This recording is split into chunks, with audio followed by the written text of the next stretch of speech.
Pesona si Gadis Desa, episode 13, Beasiswa.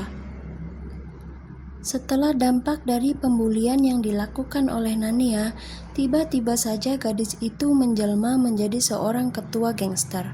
Ya, saat ini Nania begitu dielu-elukan oleh teman sekelasnya berkat insiden telur waktu itu.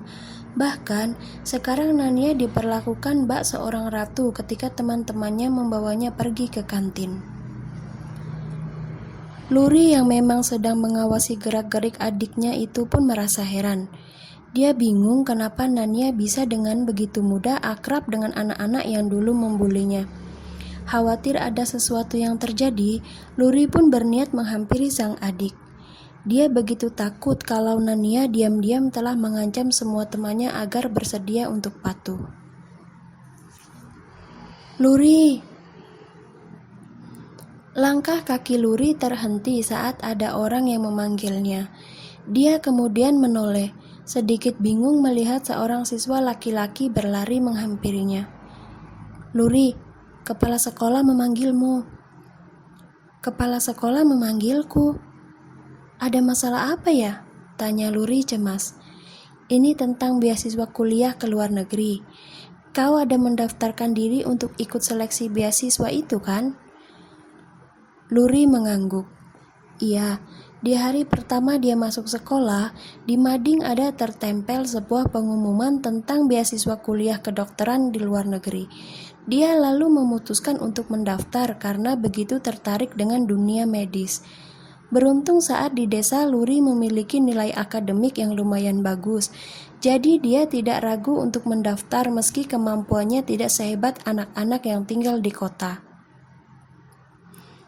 Kalau begitu kita sama, aku juga ikut mendaftar, ucap si siswa laki-laki tadi kemudian mengulurkan tangan. Namaku Galang, aku teman sekelasmu. Aku Luri.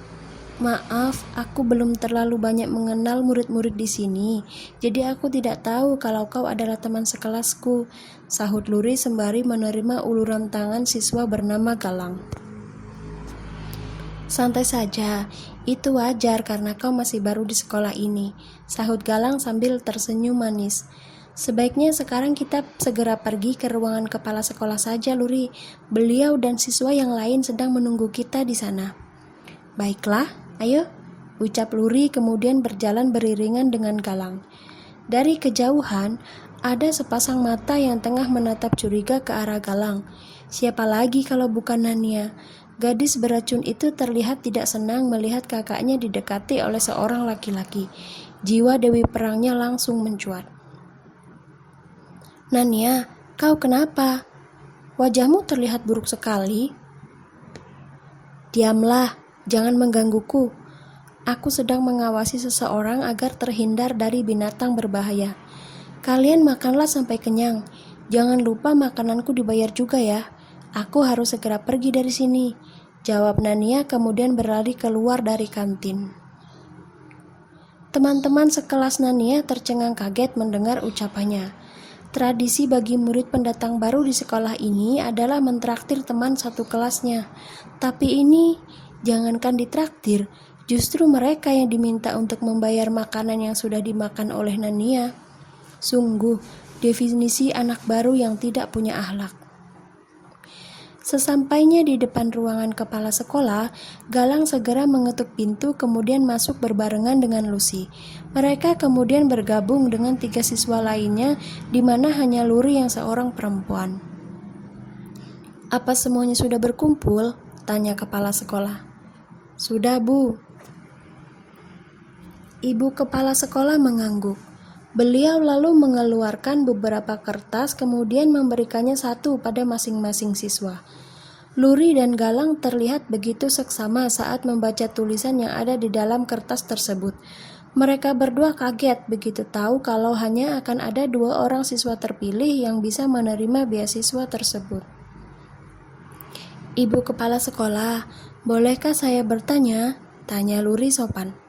Tentu saja boleh, asalkan itu masih berhubungan dengan tulisan yang kalian baca di dalam kertas itu, jawab si kepala sekolah mempersilahkan.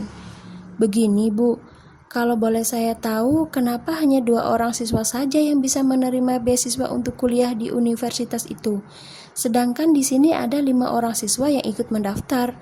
Jika hanya ada 2 orang yang akan diterima, lalu bagaimana dengan nasib 3 siswa yang lainnya? Sudut bibir kepala sekolah tertarik ke atas begitu mendengar pertanyaan si murid. Beliau kemudian berpindah duduk di samping murid-muridnya untuk memberi penjelasan. Begini Luri, ini sebenarnya adalah sebuah kompetisi, bukan dipilih secara langsung oleh pihak sekolah. Baik itu siswa dengan nilai akademik rendah maupun tinggi semuanya berhak untuk mendaftar. Sekolah kita ditunjuk sebagai salah satu sekolah favorit yang dilirik oleh beberapa universitas luar negeri berkat kepintaran siswa-siswi yang menuntut ilmu di sini. Pihak sekolah kemudian mengajukan kerjasama dengan salah satu universitas ternama untuk membuka beasiswa bagi murid yang berprestasi. Dan pihak universitas merespon dengan baik pengajuan sekolah kita dengan catatan hanya siswa-siswi yang lolos seleksi saja yang bisa didaftarkan. Itu pun dengan persyaratan yang sangat ketat. Sebenarnya bukan hanya kalian saja yang ikut mendaftar, tapi ada sekitar 15 siswa yang ikut mendaftar sejak pengumuman ini ditempel di mading sekolah. Namun, setelah para guru melakukan seleksi awal, dari 15 siswa pendaftar hanya kalian berlima saja yang memenuhi persyaratan. Dan setelah ini pun masih akan ada beberapa seleksi lagi yang mana dari seleksi tersebut hanya akan menyisakan 2 di antara kalian berlima. Tapi tenang saja, untuk 3 orang siswa yang tidak lolos akan tetap mendapat apresiasi dari pihak sekolah dengan mendaftarkan beasiswa di universitas lain. Jadi, inti dari kompetisi ini adalah pihak sekolah ingin membukakan wadah yang jauh lebih baik lagi bagi kalian yang memiliki cita-cita tinggi. Karena itulah, saya pribadi ingin meminta kalian semua agar bersungguh-sungguh dalam belajar. Usaha tidak akan mengkhianati hasil, nak, percayalah. Galang, Luri, dan 3 siswa lainnya menyimak perkataan kepala sekolah dengan seksama. Mereka sama-sama lega karena akan tetap mendapat beasiswa, hanya universitasnya saja yang berbeda. Karena kalian semua sudah membaca peraturan yang harus ditaati, sekarang kalian boleh kembali ke kelas masing-masing. Dan ingat ya, 2 minggu lagi seleksi kedua akan segera digelar.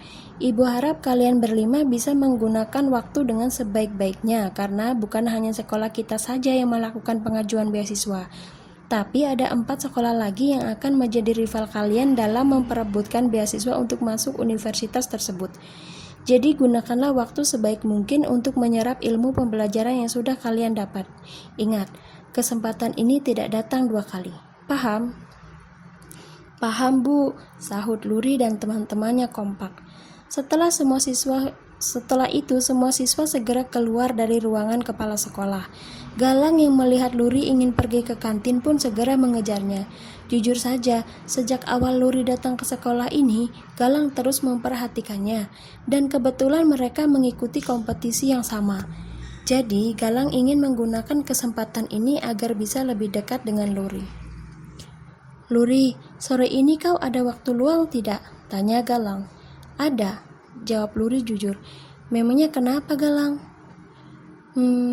Kalau kau tidak keberatan, aku ingin mengajakmu belajar bersama.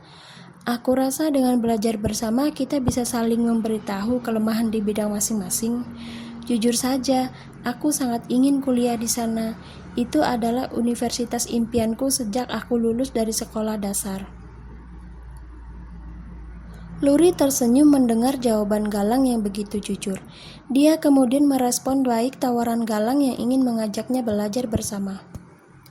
Baiklah kalau begitu, aku setuju untuk belajar bersama denganmu. Tapi kalau di luar rumah aku tidak bisa, Galang. Aku masih harus menjaga ayah dan ibuku yang sedang sakit. Juga harus memasak untuk makan malam keluargaku. Kau keberatan tidak jika kita belajar di rumahku saja? Nanti sepulang sekolah aku akan memberimu alamat tempat tinggalku. Oh, itu tidak masalah, Luri. Asalkan kita bisa belajar bersama, mau dimanapun tempatnya aku pasti datang. Terima kasih ya sudah mau menerima ajakanku, jawab Galang senang bukan main. Sama-sama, Galang. Kalau begitu aku ke kantin dulu ya. Iya, silakan. Dan begitu Luri berbelok masuk ke arah kantin, Galang langsung melompat-lompat kegirangan. Namun, euforianya tidak berlangsung lama karena tiba-tiba saja terdengar celetukan kejam yang keluar dari mulut seorang gadis berseragam putih biru. Dasar akal bulus kucing kampus, awas saja kalau kau berani macam-macam pada kakakku. Aku pastikan kau akan pulang dengan kantung semar yang sudah rusak.